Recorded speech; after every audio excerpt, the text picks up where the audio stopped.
a todas e a todos. Estamos aqui no programa Crise do canal do Instituto de Economia da UFRJ.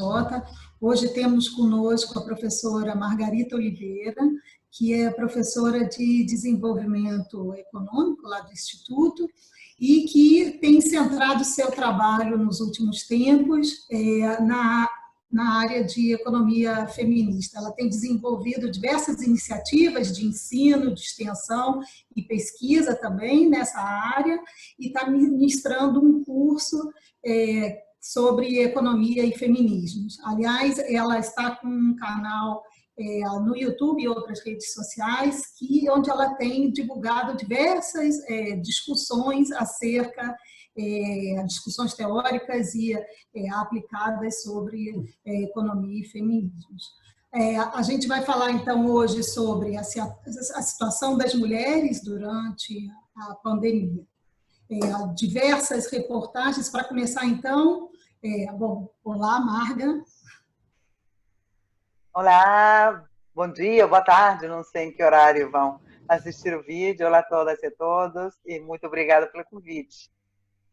Então, a gente sabe que uma das questões que tem aparecido, até com algum destaque na mídia, é que a pandemia tem tido um impacto sobre a violência que se pratica contra as mulheres, muito por conta do confinamento. Eu queria pedir para você falar um pouco sobre isso. Bem, obrigada, Marta. Sim, realmente estamos assistindo nas últimas semanas, assim, várias reportagens, declarações do secretário das Nações Unidas sobre o aumento da violência doméstica, até dos feminicídios no Brasil e no mundo inteiro. De fato, assim, foi muito impressionante os dados da semana passada, que informaram que em São Paulo registrar um aumento quase 45% nas denúncias feitas para a polícia militar, e aumentaram 46% os feminicídios respeito ao mesmo período do ano passado. No caso do Rio de Janeiro, já no início do mês, no final de março, tínhamos mais ou menos uns dados parecidos, de um aumento de 40% a 50% das denúncias feitas no plantão da Justiça Estadual. Então, estamos falando de uma situação crítica. Sem contar que tem muita subnotificação também sobre a violência. Simplesmente pelo fato que, quando as mulheres estão em condição de confinamento com seus agressores, vira muito mais difícil conseguir fazer denúncias. Nesse sentido, é interessante, por exemplo, na Argentina, que eu sou argentina, então muitas vezes acompanho o movimento Ni Una Menos e o aumento, se deu nesse período um aumento muito grande dos feminicídios. Eles começaram a ter uma campanha silenciosa, onde tem um vídeo sem áudio, com cartazes onde várias mulheres de todos os âmbitos colocam nos cartazes qual é o número onde você tem que ligar se estiver vivendo violência de gênero, etc. Porque realmente é uma situação muito complexa, onde você está confinado em casa com o teu agressor 24 horas. Então, imagina, fazer uma denúncia é bem difícil. Encontrar o tempo para ligar para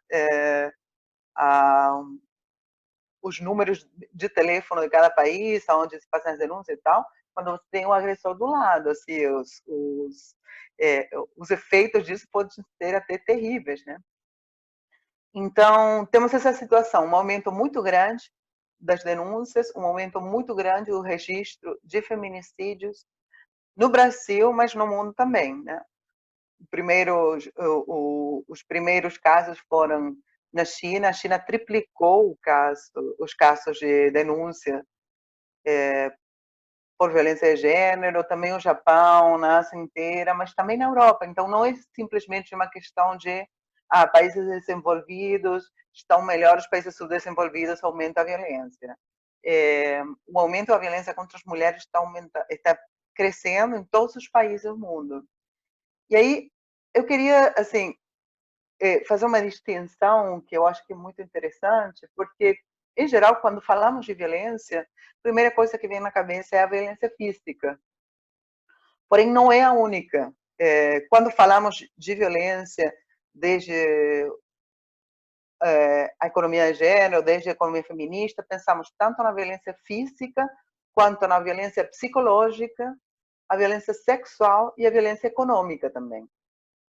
E nessa situação, penso que vamos falar um pouquinho mais disso mais para frente, temos que a violência econômica justamente foi sempre o gatilho para prender as mulheres na casa em condições de agressão. Ou seja, quando você é agredida, quando você passa uma situação de violência, muitas vezes a dependência econômica faz com que você denuncie menos, que você possa ir embora, que você possa reconstruir a sua vida, quando você não tem garantia monetária para fazê-lo. Então, nesse sentido, nessa condição de pandemia, de isolamento, onde muitos trabalhos foram perdidos, onde a capacidade de gerar renda está realmente colocada numa situação crítica, bom, é muito mais difícil para uma mulher decidir abandonar um lar que compartilha com o agressor. E o último ponto que eu queria falar sobre isso, né, sobre a violência em particular, né, estamos assistindo a essa situação de aumento da violência, todo mundo, interessante, importante que várias pessoas de diferentes âmbitos estão colocando essa questão até a mídia, mas existe uma certa consideração sobre a normalidade dessa violência. Ou seja, temos uma questão que é, bom, é até aceito, estamos em condições de maior assim, dúvidas sobre o que vai acontecer no futuro, de questionamentos, de frustrações, não, porque não podemos manter a renda. Então, é normal pensar que, bom, se um homem se sente meio atrapalhado nessa situação, a resposta normal e natural vai ser violenta.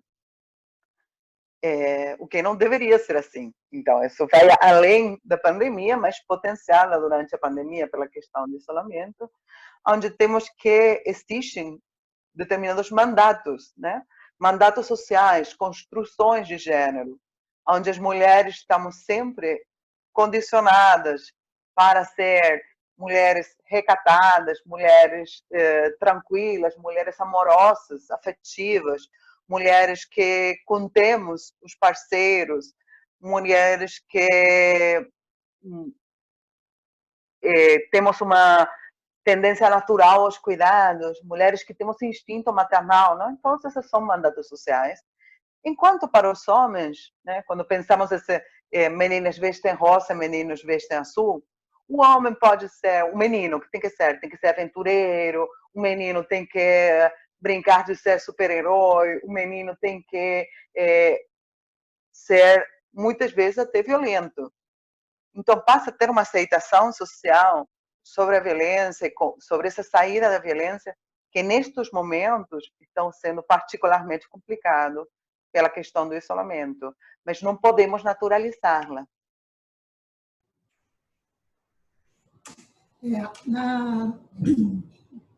Marga, na realidade, essa pandemia ela está evidenciando, ela está potencializando diversos problemas sociais e culturais que a gente tem, e esse, como você bem lembrou, é um dos aspectos importantes. Eu queria que a gente passasse agora para um outro assunto que também é relevante, que é o fato de, também até por questões culturais, por códigos sociais, as mulheres sempre tiveram um papel muito importante dentro das casas, por assim dizer, né? Ou seja, no que a gente pode chamar, inclusive, de trabalho reprodutivo. Né?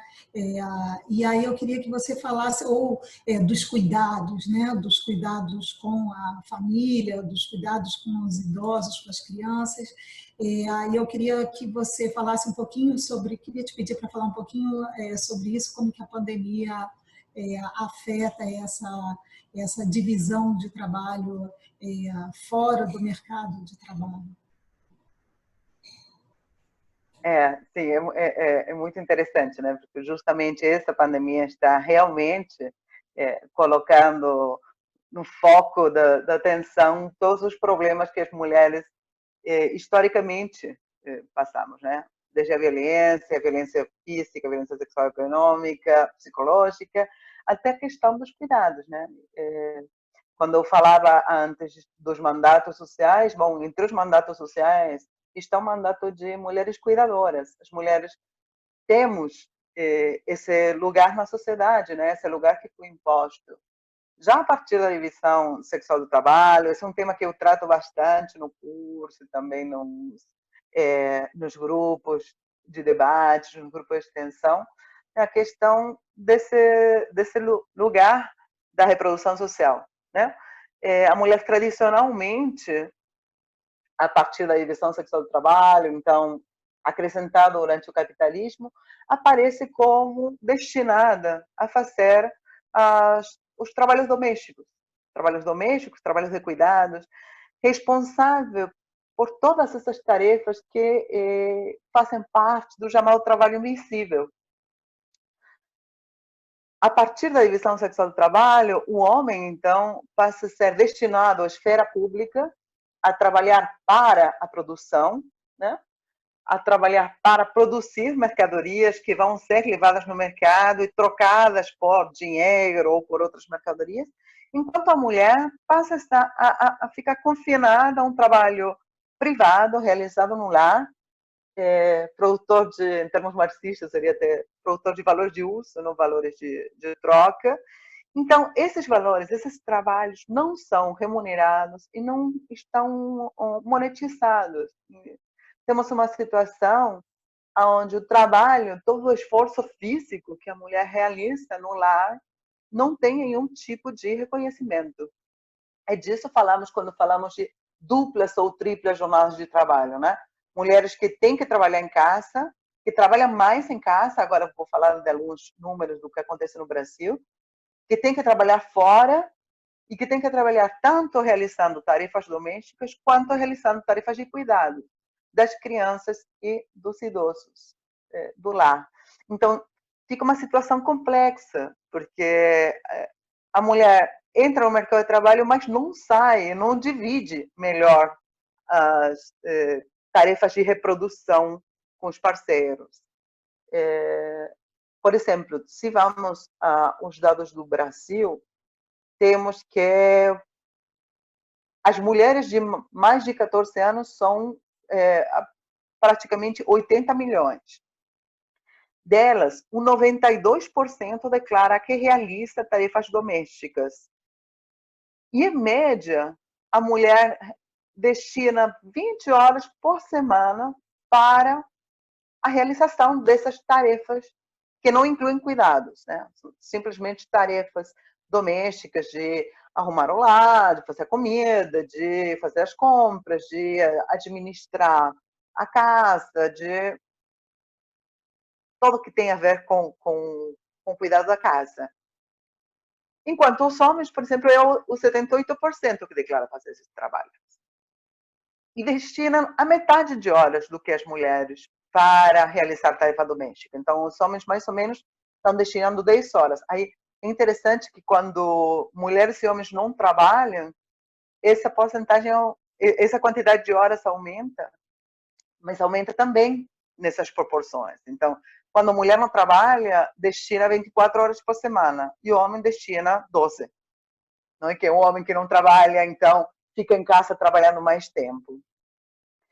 E o problema, e também outro fato interessante é que quando você abre por tipo de tarefa doméstica realizada, os homens se destacam fundamentalmente a realizar que coisa? Tarefas de reparos, pequenos reparos na casa ou administração financeira. Então, eles têm um destaque nessas áreas, enquanto a mulher realiza todo o resto das tarefas de limpeza, cuidados, etc. Então, é bem interessante como se dá também essa segmentação de rubros de cuidados. E o problema fundamental que vem junto com esse peso da tarefa doméstica, estou falando, né? Acontece sempre, não acontece na pandemia. Agora, depois vamos falar o que acontece durante a pandemia. Mas esse peso da tarefa doméstica, o que gera, em muitos casos, é uma redução, uma diminuição da quantidade de mulheres que saem a trabalhar. Então, temos que a taxa de participação das mulheres é muito menor do que a taxa de participação dos homens, 20% mais baixa.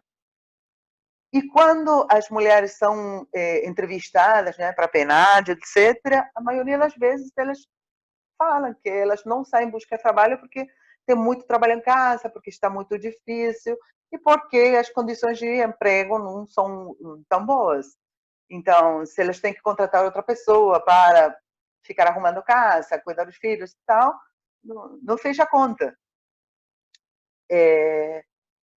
Então, é bem interessante, porque esse peso da tarefa doméstica, que é uma tarefa não reconhecida, não remunerada, não valorizada, né?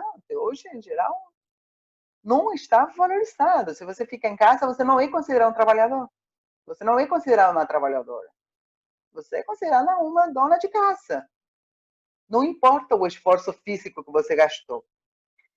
E acontece uma coisa também que eu achei muito interessante a partir dos dados da PNAD e tal, é que quando o homem não está casado, ele realiza as tarefas domésticas.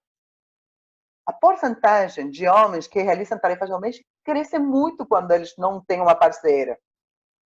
E as horas que destina à realização dessas tarefas domésticas. Então, assim, a partir do momento que se forma um casal heterossexual, homem, mulher e tal, e ainda mais se tem filhos, o peso passa a recair inteiramente ou quase inteiramente sobre a mulher. Agora, vamos um pouco então a refletir o que acontece durante a pandemia, durante o isolamento, que temos muitos casos de aumento dos cuidados, né? Vocês imaginem que geralmente a mulher é responsável pelos cuidados e é responsável pelas tarefas domésticas, mas a família sai de casa. A família passa horas na escola, a família passa horas, diferentes integrantes da família, né? Passa horas na escola, passa horas nas atividades, no inglês, futebol, etc. Judô, dança. Ou outra parte, os integrantes que são trabalhadores, passam horas no trabalho, então não fica 24 horas em casa. A partir da pandemia, o que temos é, pessoal, 24 horas em casa, sujando casa, demandando comida, sujando roupa, incrementando, então, e potencializando todo esse trabalho doméstico. Nesse contexto, outra coisa que acontece é que não temos os serviços que normalmente utilizamos que nos ajudam a reduzir a carga do peso do trabalho doméstico. A escola, né, as atividades especiais, muitas vezes a contratação de serviços remunerados de empregadas domésticas. Bom, tudo isso, nesse contexto da pandemia, está cortado completamente. Então, as tarefas têm que ser todas realizadas pelos integrantes da família e são realizadas maioritariamente por mulheres. Mulheres que têm que acompanhar os filhos que estão em homeschooling, né, que estão recebendo tarefas em casa que estão assim, incursionando em parte nesse ensino virtual, mas que muitas vezes demanda muito, muito, muito, muito trabalho da família, muito acompanhamento da família. Temos, sobretudo, uma situação na qual, quando temos filhos pequenos, até 10, 12 anos, as tarefas são super difíceis. E é difícil conseguir o engajamento da criança para ficar fazendo, é difícil até o contato com o computador. Filhos mais novos, é todo um aprendizado que requer muito acompanhamento. E esse acompanhamento, em geral, é um acompanhamento feito pelas mães. Por fim, são mães que também têm que fazer home office. Então, como fazemos para fazer home office quando o filho tem casa, o marido tem casa, o bicho está pulando, pedindo comida, todo mundo está querendo fazer coisas, etc., pedindo, demandando, e você tem na cabeça, porque não é, desculpa, não é simplesmente o fato de você fazer. Está na cabeça que tem que cozinhar, tem que fazer, tem as compras, chegaram as compras, não chegaram as compras, tem que limpar tudo, tem que pensar se, bom, a mulher, por mandato social também, em geral, tem essas coisas na cabeça. Então, nessa situação de pandemia, o que acontece é que o peso acaba recaindo mais sobre as mulheres. O outro dia li um estudo que é bem interessante, né? Já existiam muitos estudos ao respeito sobre a produtividade das mulheres a partir do momento que têm filhos. Tem um trabalho, um vídeo feito pela Gênero e Número, acho que há 2 anos atrás, que mostrava como as acadêmicas, a partir do momento que tinham filhos, começavam a reduzir o número de publicações e o tempo destinado à pesquisa, enquanto os acadêmicos, quando tinham filho, aumentavam a sua produtividade, né? Uma sorte de família para o homem é um ganho, porque tem uma maior contenção, tem uma realização, etc., enquanto para a mulher é uma perda enquanto trabalho acadêmico, nesse caso, trabalho acadêmico, trabalho de pesquisa. Bom, nesse contexto, estão aparecendo coisas muito parecidas. Foi publicada essa semana uma pesquisa feita nos Estados Unidos, onde foram perguntar aos editores de jornais acadêmicos o que estava acontecendo, e muitos falaram muito preocupados do fato que, nesse período, está tendo um aumento grande dos envios de artigos, né? Estão recebendo muitos artigos, porém, uma queda impressionante de artigos feitos por mulheres unicamente. Então, esse tempo está sendo um tempo para os homens, para os cientistas, sobretudo, de produção, de conseguir se focar mais na pesquisa, etc., enquanto para as mulheres que estão mais focadas, porque foram colocadas nessa situação, no lar, no desempenho dos filhos, nos cuidados, nas tarefas domésticas, etc., vão ter um problema ao sair desse isolamento sobre como vai ser a produtividade, quanto essas mulheres conseguiram pensar e produzir. Então, eu achei que é muito interessante, porque toca muito a gente, né? Já de por si, para as mulheres é muito mais difícil fazer pesquisa, para as mulheres é muito mais difícil produzir artigos que requerem de uma concentração, um foco, períodos extensos de elaboração mental, etc. Bom, imagina nessa condição de isolamento. Então, só para fechar essa parte dos cuidados, os cuidados estão recaindo, estão se multiplicando exponencialmente, e estão recaindo maioritariamente nas mulheres. Então, estamos tendo também um problema grande a respeito de o que vai acontecer depois de toda essa situação, né? Bom, já falamos um pouco sobre o que passa sobre na divisão do trabalho reprodutivo dentro de casa. Agora, o impacto também da pandemia e da crise econômica e sanitária afetam a mulher também no mercado de trabalho produtivo, né, remunerado. E aqui a gente tem vários problemas, né? Desde em que setores as mulheres estão, que normalmente são setores que já apresentam uma pior remuneração e piores coberturas sociais, como a professora Eudete de Mello falou, mas tem também uma questão da crise já recorrente, né, no mercado de trabalho, que a gente vem observando nos últimos anos, com um crescimento da informalidade, né? Como que isso afeta as mulheres, Margarita?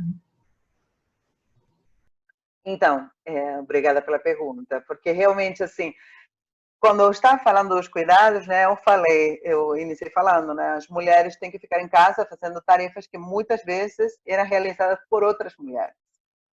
E aqui tem uma parte interessante, que muitas vezes, quando se pensa as mulheres, se pensa as mulheres como um conjunto único, né? Somos todas mulheres, somos todas oprimidas, somos todas, temos todas esse mandato social, que é verdade, temos todas que realizar tarefas domésticas. Porém, a saída da mulher para o mercado de trabalho foi muitas vezes a custas de passar a empregar a outra mulher que ficava em casa fazendo as tarefas domésticas, que ficava em casa se ocupando dos cuidados da família, das crianças e dos idosos. Então, aparece um pouco essa relação interessante, que vou falar um pouquinho mais para frente, da situação de emprego das mulheres, mulheres que são empregadas em condições de maior fragilidade. Temos, sobretudo, o caso das trabalhadoras domésticas, né, as trabalhadoras dos cuidados, que são uma ampla maioria, e aí aparece uma questão juntamente com a questão do sexo ou do gênero, né, desse mandato social, mulheres cuidadoras, que é a questão da raça também. Temos uma situação na qual, quando começamos a pensar, sobretudo no mercado de trabalho, aparece muito clara a necessidade da interseccionalidade, ou seja, de incluir esses outros recortes, que não sejam simplesmente homem-mulher, mas temos umas condições onde a raça, a etnia, a classe social vão condicionar a identidade sexual, vão condicionar absolutamente o lugar de opressão dessas mulheres. Em particular, no mercado de trabalho, o que vamos ter vai ser uma condição de maior fragilidade, com salários mais baixos, bem mais baixos. Existem infinidade de trabalhos no mundo respeito ao menor salário que as mulheres percebem respeito aos homens.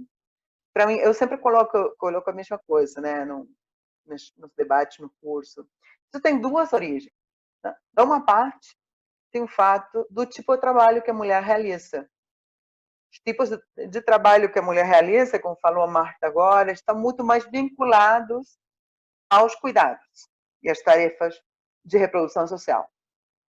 Então, estamos falando de empregadas domésticas, de cuidadoras, estamos falando de trabalhadoras da saúde, enfermeiras, professoras, estamos falando de mulheres que estão empregadas no setor de alojamento e restauração, estamos falando de caixas de supermercado, de terceirizadas da limpeza, grande maioria de mulheres, né? São os setores onde as mulheres se concentram, e são setores com uma maior precariedade na contratação, nos direitos trabalhistas, onde os salários tendem a ser muito mais baixos do que em outros setores que têm uma maior concentração de homens.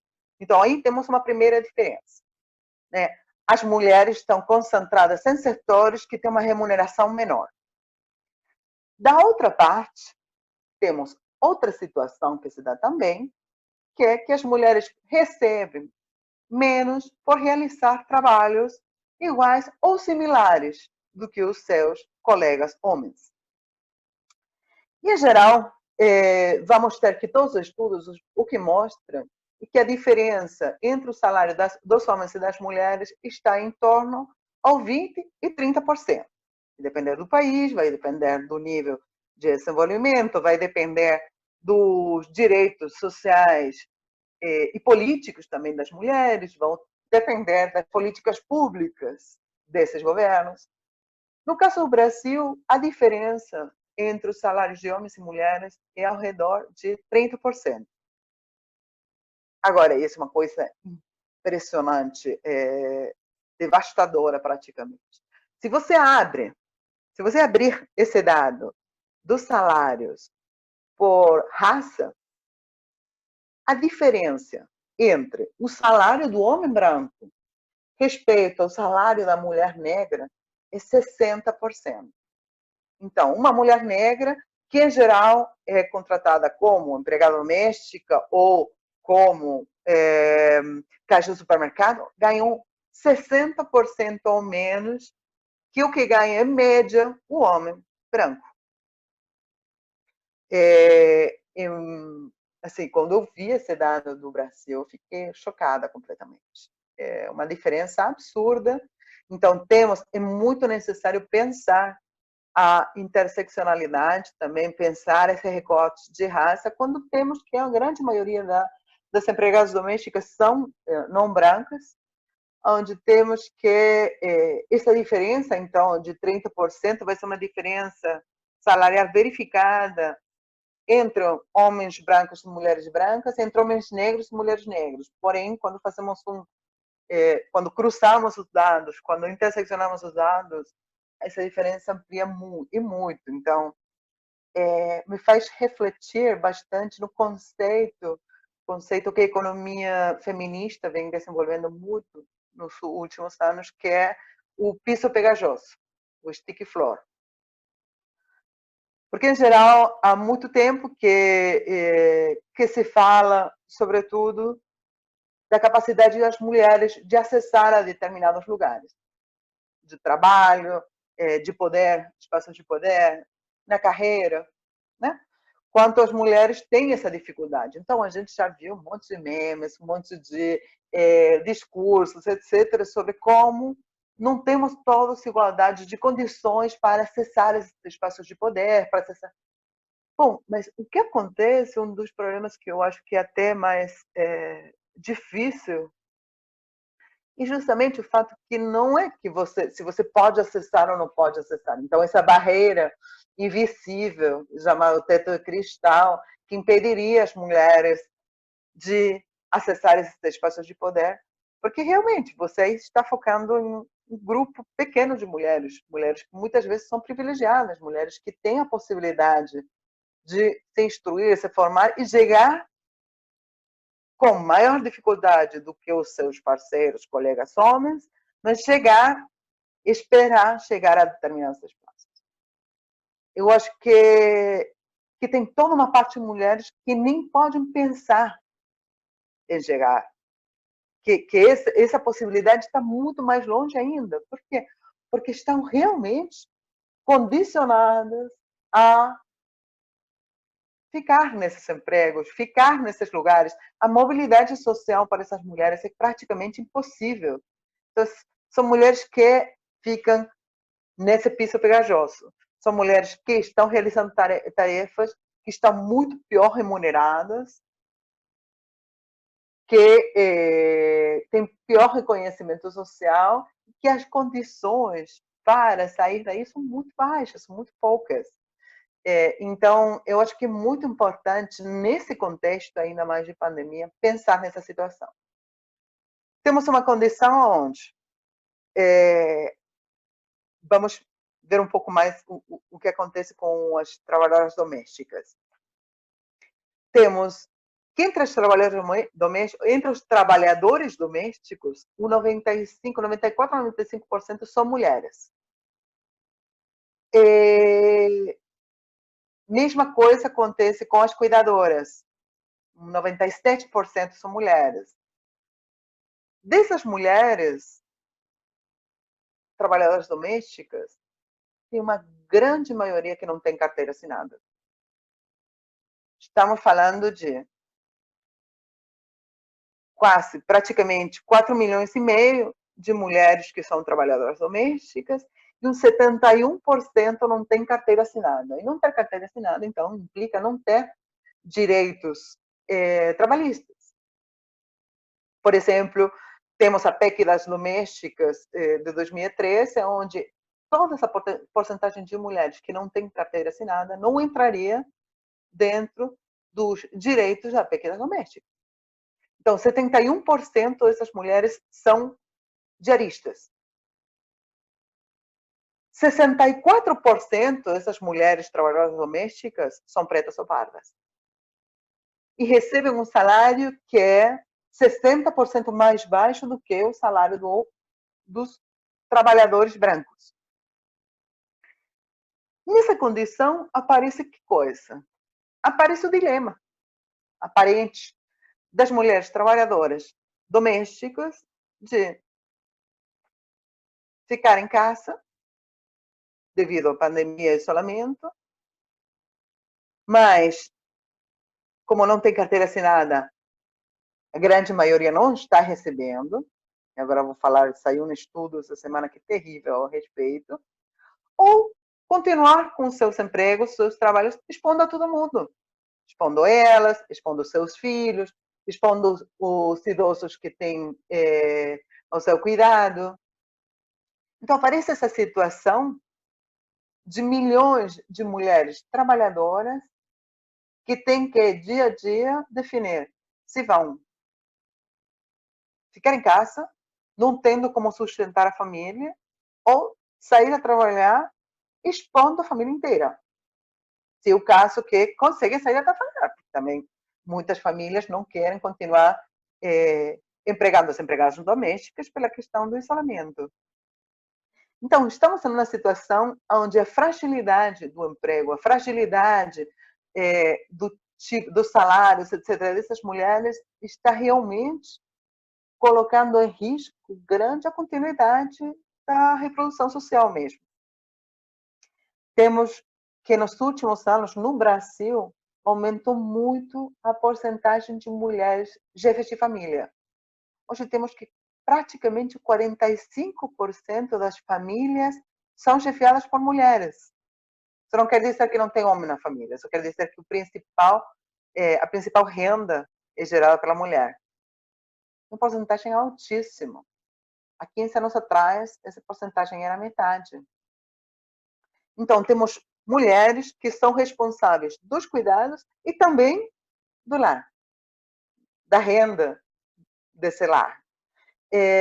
Mulheres que realizam trabalhos que são mais precários, mulheres que não têm, que estão em condições de informalidade. Nos últimos anos, a partir da crise econômica de 2015, todos os aumentos de emprego feminino que aconteceram foram de empregos informais. Então, temos muitas mulheres sem carteira assinada, mulheres trabalhadoras por conta própria.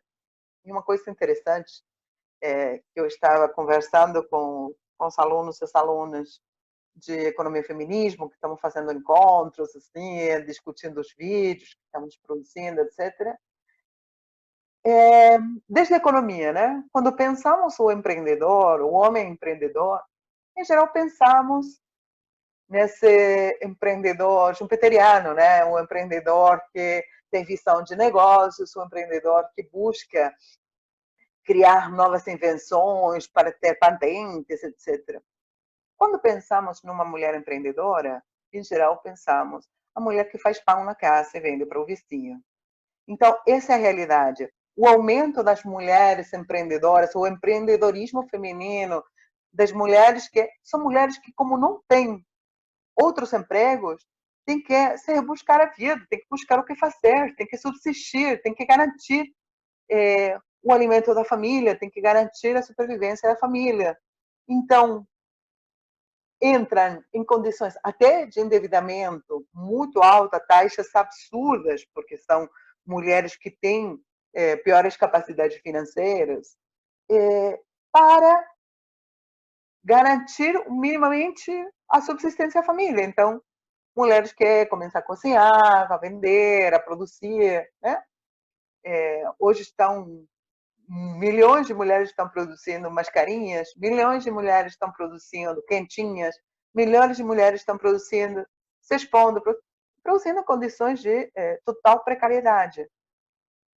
Então, temos essa situação que do mercado de trabalho, da mulher no mercado de trabalho, que em geral é ruim, e que nessa condição, durante a pandemia, piora. E por que piora?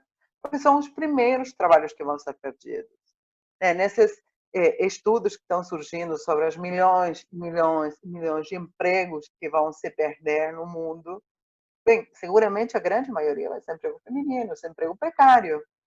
Muito mais fácil fechar, acabar com contratos, quando o contrato de palavra, né, não existe, então você não tem direitos, que acabar com o trabalho formal. Então, grande parte desses empregos que vão ser perdidos vão ser empregos de mulheres, mulheres que vão ficar em uma condição de maior precariedade e mulheres que hoje estão muito mais expostas, porque, como falei no início da pergunta da Marta, pelo tipo de trabalho que realizam, são trabalhos a risco. Estão muito mais expostas do que o resto da população. Por quê? Porque temos as trabalhadoras terceirizadas da limpeza, que estão limpando as clínicas, os hospitais, os supermercados. Temos as mulheres caixas de supermercados, situações terríveis. Conseguimos ler essas semanas na mídia, com trabalhadoras de vários supermercados conhecidos, ao menos no caso do Rio de Janeiro, que não estão fornecendo as condições mínimas de segurança. Luvas, álcool em gel, mascarinha para atender, estão permanentemente sendo expostas a contágios. Mulheres enfermeiras, né? A precariedade, então, da condição de emprego da mulher está aumentando também a dificuldade para, no futuro, conseguir resolver essa situação. Ou seja, se vão ser mais mulheres que vão perder o trabalho, se vão ser mais mulheres que estão expostas a riscos elevados de contágio, se vão ser mais mulheres que vão ser precarizadas, a situação é que vai acontecer amanhã. O que vai acontecer amanhã, quando o isolamento passar, quando a pandemia passar, tomara que seja logo, o que vai acontecer com essas famílias chefiadas por mulheres? O que vai acontecer com as condições de emprego dessas mulheres? Essa é uma preocupação enorme que eu tenho.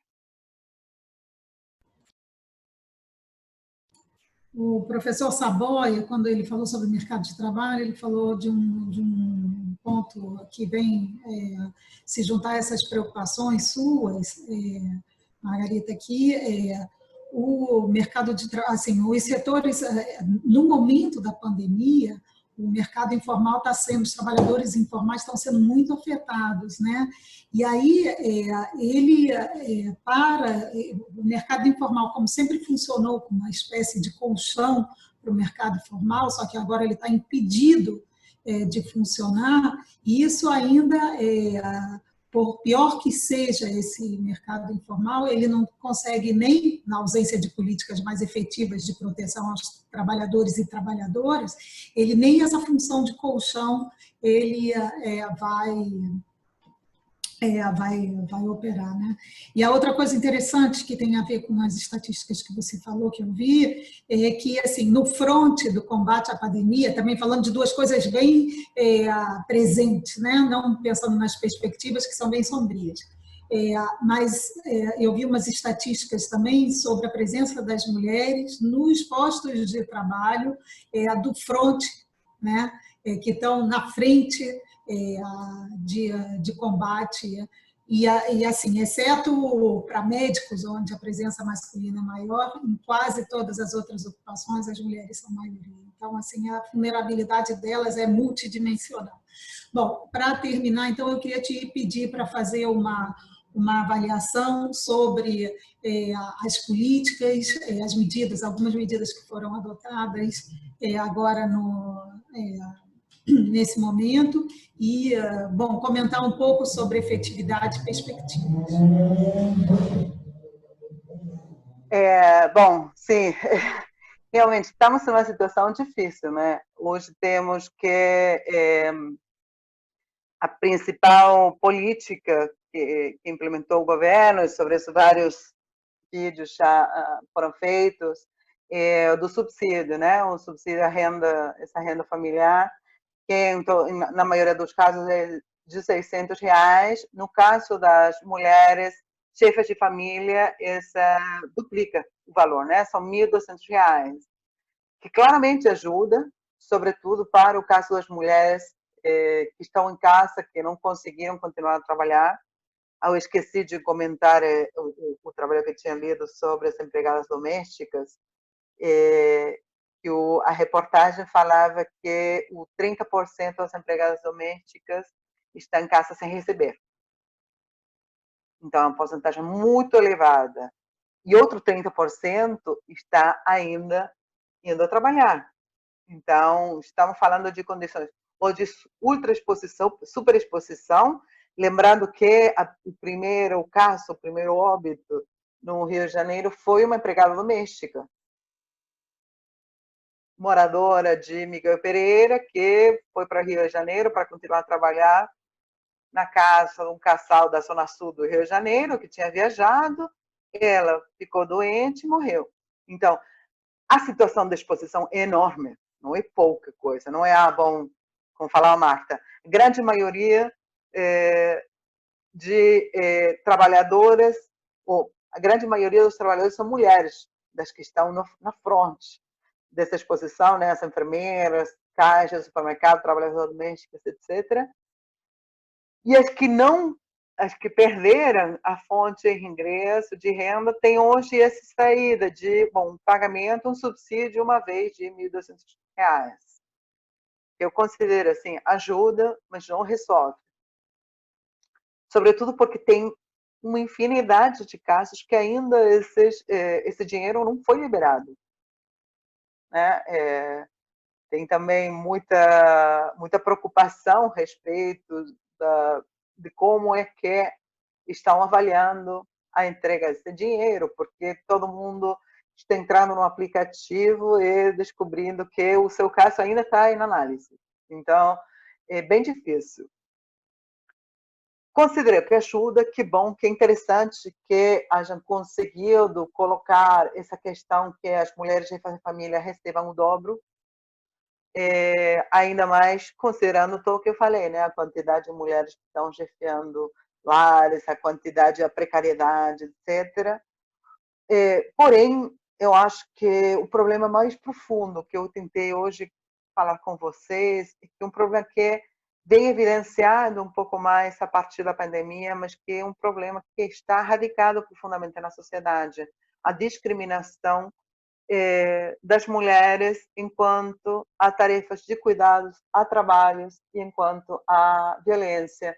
Nesse sentido, é necessário que o Estado comece a pensar em políticas de gênero, comece a pensar, tem muitas experiências super interessantes de políticas de orçamento sensíveis ao gênero, em vários países diferentes, seja desenvolvidos ou subdesenvolvidos, políticas de cuidado, como o Estado vai acompanhar essas políticas de cuidado a partir da criação de creches públicas, de escolas públicas de qualidade. A escola não pode ser um meio de aumento da desigualdade social.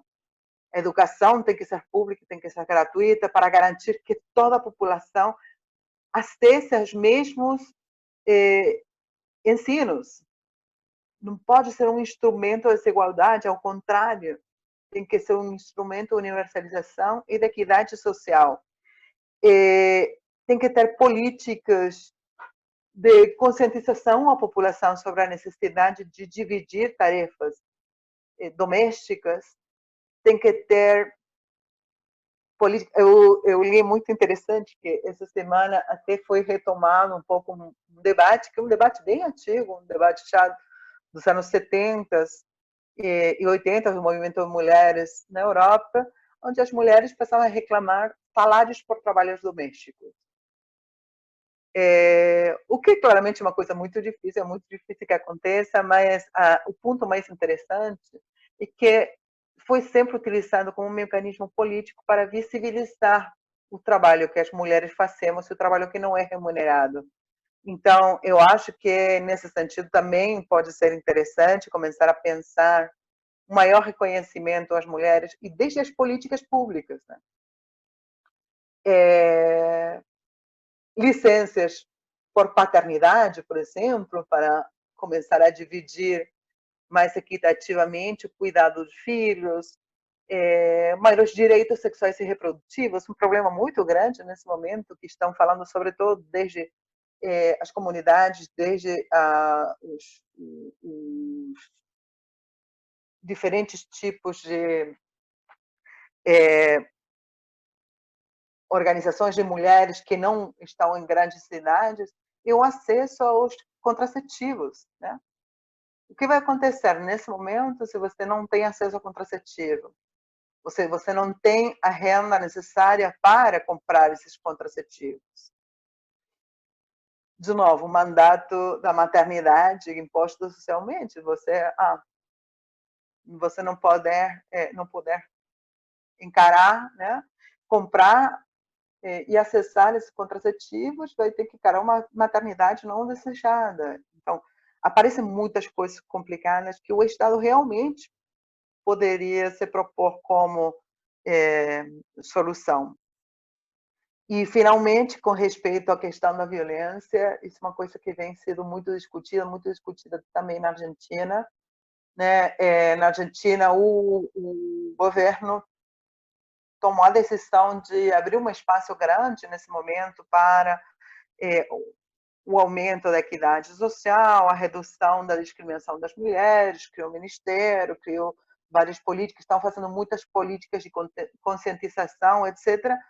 Porém, nesse momento da pandemia, o que as organizações feministas estão achando é que realmente enfraqueceu muito o acompanhamento do Estado às situações de violência. Então, temos um aumento enorme de feminicídios, no caso da Argentina, muito parecido com a situação do Brasil, onde o Estado está mais focado no isolamento, como resolver a questão da pandemia, etc., mas não está dando praticamente nenhuma solução à quantidade de mulheres que estão sendo vítimas de violência.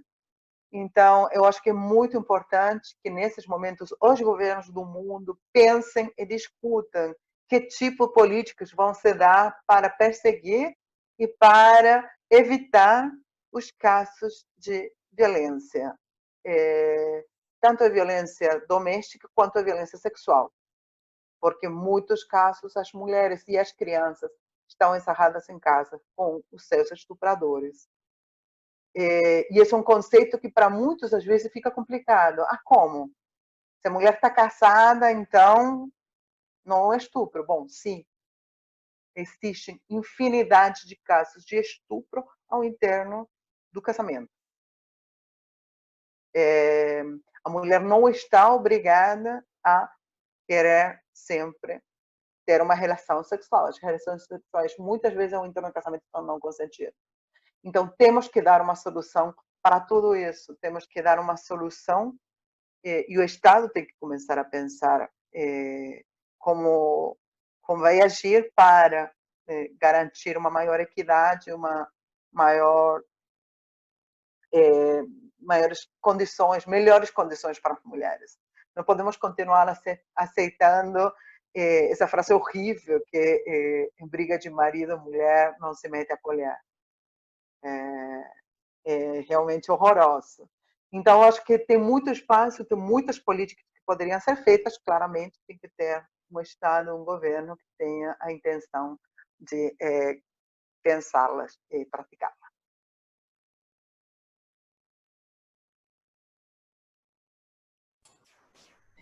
E este não é um detalhe pequeno, né? Porque a gente sabe que nos últimos anos, e em particular o governo atual, ele não valoriza de jeito nenhum políticas que persigam, estimulem uma maior equidade de gênero, né?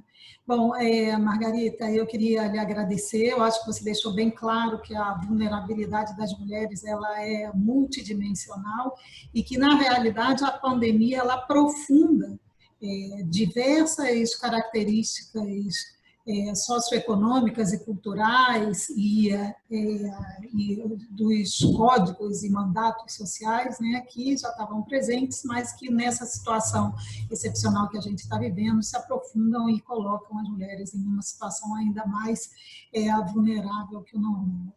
Bom, eu queria lhe agradecer, então, agradecer a todos pela assistência e até uma próxima. Muito obrigada por esse espaço.